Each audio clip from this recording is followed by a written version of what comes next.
السلام علیکم دوستو، اکثر زندگی تمہیں ایسے مقام پر لے آتی ہے کہ تمہیں اپنے غم اور دکھ تاریکی میں دھکیل رہے ہوتے ہیں اور تم مدد کے لیے اسباب کو ڈھونڈ رہے ہوتے ہو کہ کوئی راستہ نظر آ جائے، کوئی امید کی ایک کرن تمہاری اندھیری زندگی میں اجالے کو بکھیر دے تو مدد کے لیے اللہ کو پکارتے ہو۔ تمہاری نگاہیں نشانیوں کو تلاش کرتی ہے اور تمہارا دل سوالات کرتا ہے کہ تم میں اللہ کی مدد آخر کب اور کیسے آئے گی، کیسے راستے کھلیں گے۔ جان رکھو، یہ ٹھوکر پر ٹھوکریں کھانا، یہ بار بار کا گرنا ہمیں اللہ کی طرف لے جاتا ہے، اور لے جائے بھی کیوں نہ کہ اسی کے در پر تو ہر زخم کا مرہم ہے، اسی نے تو کام بنانے ہیں اور وہی ہمیں راستہ بتاتا ہے اور اسے ہی اپنی قدرت کے معجزات دکھانے ہیں۔ تو سنو، اللہ تعالیٰ کی نشانی اتارنے کی پوری قدرت رکھتا ہے، وہ معجزوں کا بادشاہ ہے۔ اللہ تعالیٰ قرآن پاک میں تم سے مخاطب ہے، وہ کہتا ہے کہ بندہ اپنے معاملات اس کے سپرد کر دے، وہ رہنمائی کے لیے کافی ہے اور مدد کے لیے بھی۔ کہہ دو کہ اللہ ہمارے لیے کافی ہے اور اللہ اپنے فضل سے ہمیں بہت کچھ دے گا۔ تم دنیا کی نظروں سے دیکھو گے تو ممکن چیز بھی ناممکن نظر آنے لگے گی۔ تم اپنی چاہتوں کو اللہ کی نظروں سے کیوں نہیں دیکھتے جو اللہ ہر چیز پر قادر ہے۔ جان رکھو کہ یہ وقت بہت مشکل ہوتا ہے، تم یقیناً مایوسی میں بالکل ڈوب چکے ہوگے۔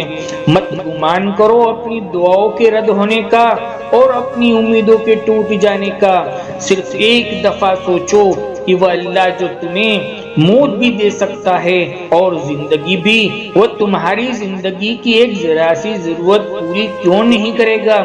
نبی صلی اللہ علیہ وسلم نے فرمایا کہ جو چیز تمہیں فائدہ پہنچا سکتی ہے اسے حاصل کرنے کی کوشش کرو اور اللہ تعالیٰ سے مدد مانگو۔ لیکن آج ہماری بے بسی ہمیں ڈپریشن میں لے گئی۔ آخر مومن کو کیسے ڈپریشن ہو سکتا ہے؟ اللہ والے کو کیسے ڈپریشن ہو سکتا ہے؟ جس کا اللہ پر یقین ہو اسے کیسے ڈپریشن ہو سکتا ہے؟ اور جس کی مدد کا وعدہ کیا گیا ہے وہ کیسے ڈپریشن میں ہو سکتا ہے؟ تم نے پہاڑ زمین ایک کر دی، ماضی کا ریفرنس ہے۔ تم کیوں گھبرا گئے؟ تم مایوس کیوں ہو گئے؟ آخر تمہیں ڈاؤٹ کیوں آ گئے؟ جبکہ پہلا جملہ اللہ تعالیٰ قرآن میں کہتا ہے الف لام میم ذالک الکتاب لا ریب فیہ سے ہوتا ہے، ہمیں کیوں شک میں آ گئے؟ تم جانتے ہو اللہ تعالیٰ اپنے بندے کی مدد تب کرتا ہے جب تم مایوسی کے بجائے اللہ تعالیٰ پر یقین رکھتے ہو، اس امید پر کہ وہ ام الیقین تمہارے حالات کو جب چاہے بدل دے گا۔ اللہ تعالیٰ قرآن پاک میں فرماتا ہے انہوں نے صبر کیا یہاں تک کہ انہیں ہماری مدد پہنچ گئی۔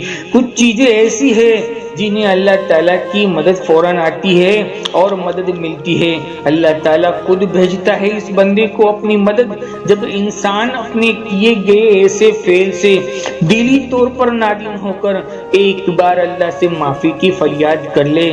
اللہ تعالیٰ خود فرماتا ہے اے نبی صلی اللہ علیہ وسلم آپ میرے بندوں سے کہہ دیجئے جو لوگ اپنے رب کی ناراضگی سے ڈرتے ہیں ان کے لیے دنیا میں بھی بھلائی ہے اور اللہ کی زمین بہت بڑی وسیع ہے، بلا شبہ صبر کرنے والوں کو بے حساب اجر ہے۔ کیونکہ بعض دفعہ ایسا ہوتا ہے کہ ہم سے جانے انجانے میں کوئی ایسا گناہ ہو جاتا ہے جو ہمارے کاموں میں رکاوٹ کرتا ہے، لہٰذا ایک بار کی گئی معافی ہمارے سارے کاموں کی رکاوٹوں کو دور کر دیتی ہے، کیونکہ ایک وہی تو ہے جو تمہاری مدد کے لیے آتا ہے۔ کیا تمہارے زمینی آثار اسی کام میں آئے؟ یاد رکھو اپنی مدد مرحلہ وار تم پر بھیجتا ہے، وہ تمہیں مدد دیتا چلا جائے گا اور تم اپنے دل میں سکون محسوس کرو گے۔ بس وہ آپ کے دل میں یہ خواہش پیدا ہوتی ہے کہ کاش کوئی نشانی خدا کی طرف سے ایسی ظاہر ہو جس سے تسلی ہو کہ محسوس ہونے والا کچھ ہے۔ تو سنو، قرآن میں اللہ تعالیٰ فرماتا ہے اب جو لوگ اللہ کی بات کو سنیں گے، اس کی پناہ کو ڈھونڈیں گے، اللہ اس کو اپنے رحمت اور اپنے فضل کرم کے دامن میں لے لے گا اور انہیں بہت جلد اپنی مدد کو بھیجے گا۔ جانتے ہو اللہ تعالیٰ ناممکن چیزوں میں ہی نظر آتا ہے، بند دروازوں کا کھل جانا، لا حاصل کا حاصل ہو جانا، حالات کا بدل جانا۔ کیا تمہیں لگتا ہے کہ یہ سب بلا وجہ ہو رہا ہے؟ یہ کیا سب خود سے ہی ہو جاتا ہے؟ یہ سب اس کی بنائی ہوئی پہلیاں ہے اور ہر انسان کو اس کی پہلی کا جواب بھی دیتا ہے۔ تم جانتے ہو اللہ تعالیٰ اپنی مدد کا اشارہ کیسے دیتا ہے؟ یہ ایک بہت خاص اشارہ ہے کہ جب تمہارا دل اللہ تعالیٰ کے اندیشوں سے نکل کر مطمئن کرنا شروع کر دے تو یہ اس کی مدد کا اشارہ ہے کہ اچھا وقت اب شروع ہونے والا ہے۔ سنو، اللہ تعالیٰ قرآن پاک میں تم سے مخاطب ہے، وہ کہتا ہے ذرا غور کر کے بتاؤ، اگر کبھی تم اللہ کی طرف سے کوئی بڑی مصیبت آ جاتی ہے یا آخری گھڑی آ پہنچتی ہے تو کیا اس وقت تم اللہ کے سوا کسی اور کو پکارتے ہو؟ پھر وہ اگر چاہتا ہے تو اس مصیبت کو تم پر سے ٹال دیتا ہے۔ یاد رکھو، ایک کن کا کلمہ ہے اللہ کو یاد رکھنا، اور وہ تمہاری مدد ایسے ذریعے سے نکالے گا کہ تم بھول جاؤ گے کہ کچھ کھویا بھی تھا۔ سنو، تم جس قدر خلوص اور گہرے جذبے سے اسے مدد مانگتے ہو نا، تو وہ تمہاری سوچ سے کہیں بڑھ کر نوازتا ہے۔ وہ تمہارے غم کی سرحد کو خوشیوں میں بدل کر ناممکن کو ممکن کرنے والا ہے۔ یقین رکھو، اللہ سے تمہاری مدد کے لیے اللہ کے معجزے اترنے والے ہیں انشاءاللہ۔ میری اللہ تعالیٰ سے آپ سب لوگوں کی بہت دلی دعا ہے کہ اللہ تعالیٰ ہر وہ چیز آپ کو عطا کرے جس کے آپ خواہش مند ہیں۔ اللہ تعالیٰ آپ کا مقدر بلند کر دے اور آپ کی زندگیوں سے تمام مشکلات کو دور کر دے۔ اللہ تعالیٰ آپ کا مددگار ہے۔